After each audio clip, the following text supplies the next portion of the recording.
শান্তির মুখোমুখি রাখার অধিকার কারো নাই। আজ তারা অনশন করতেছে, তাদের কয়েকজনের অবস্থা সংকটাপন্ন।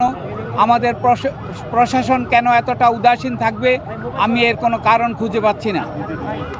শিক্ষামন্ত্রী বলছেন আমি ঢাকা বিশ্ববিদ্যালয়ের সাথে এই সমস্ত সিদ্ধান্তের ব্যাপারে কথা বলতে পারি নাই। কেন কথা বলতে পারবেন না তিনি, এবং সিদ্ধান্ত কেন দিতে পারবেন না? এই কলেজগুলিকে কেন বিশ্ববিদ্যালয়ে উন্নীত করা যাবে না? এটা বিভিন্ন প্রক্রিয়া বের করা সম্ভব। 7টাকে একটা ইউনিভার্সিটি করা যেতে পারে, 7টাকে 3টা ইউনিভার্সিটি করা যেতে পারে। ইউনিভার্সিটিতে উন্নীত করা কোনো বিষয় না। এখানে প্রাইভেট ইউনিভার্সিটি এমন আছে যেগুলির কোনো ইনফ্রাস্ট্রাকচার নাই, তেমন কিছুই নাই, তারা সুন্দরভাবে পড়াশোনার ব্যবস্থা করতে পারতেছে। সেই তুলনায় ঐতিহ্যবাহী এই কলেজগুলোকে আমাদের অত্যন্ত অল্প সময়ের মধ্যে বিশ্ববিদ্যালয় পর্যায়ে নিয়ে আসার যথেষ্ট সুযোগ রয়েছে বলে আমি বিশ্বাস করি। তিতুমির এর ছাত্রছাত্রীরা যে আন্দোলন করতেছে, এই আন্দোলনের সাথে আমি সম্পূর্ণ একমত, এবং তিতুমিরকে একটি বিশ্ববিদ্যালয়ে রূপান্তরিত করার জন্য আমি আকুল আহ্বান জানাচ্ছি। এবং আমি প্রশাসনকে এখানে এসে ছাত্রদেরকে অনশন ভঙ্গ করানোর ব্যবস্থা করার জন্য অনুরোধ জানাচ্ছি।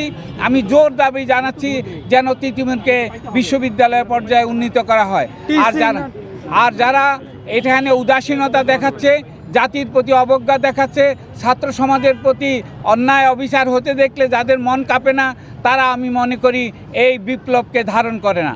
আর এই ছাত্ররা যেহেতু বিপ্লব এনে দিয়েছে, আমাদেরকে কথা বলার স্বাধীনতা এনে দিয়েছে, আজকে মনে করেন আমি এখানে এসে কথা বলার সাহস পেতাম না, কিন্তু আপনাদেরকে দেখে আমি কথা বলার সাহস পাচ্ছি এই জন্যে যে আপনারা বিপ্লব আমাদেরকে যে স্বাধীনতা, কথা বলার স্বাধীনতা, আন্দোলন করার স্বাধীনতা দিয়েছে, এটা একটা অপূর্ব সুযোগ।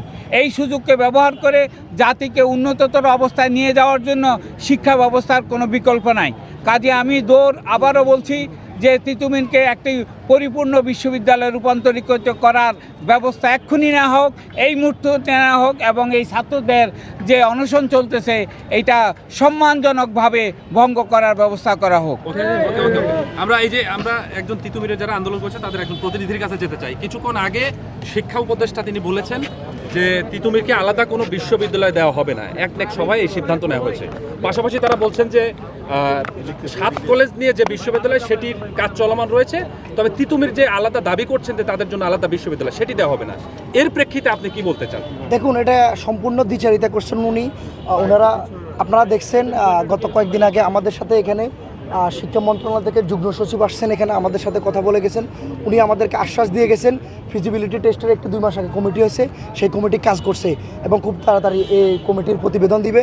কিন্তু ওনারা আবার এখন যদি বলে তাহলে তিতুমিরকে নিয়ে কোনো সুযোগ বা কোনো বিশেষ সুবিধার ওনারা দেখবেন না, এটি সম্পূর্ণ দ্বিচারিতা। তাহলে ফিজিবিলিটি টেস্টের যে কমিটির কথা উনি বলে গেলেন, তাহলে এটি কি ওনার সঠিক ছিল? সম্পূর্ণ ওনার সঠিক ছিল না। এবং আমরা স্পষ্ট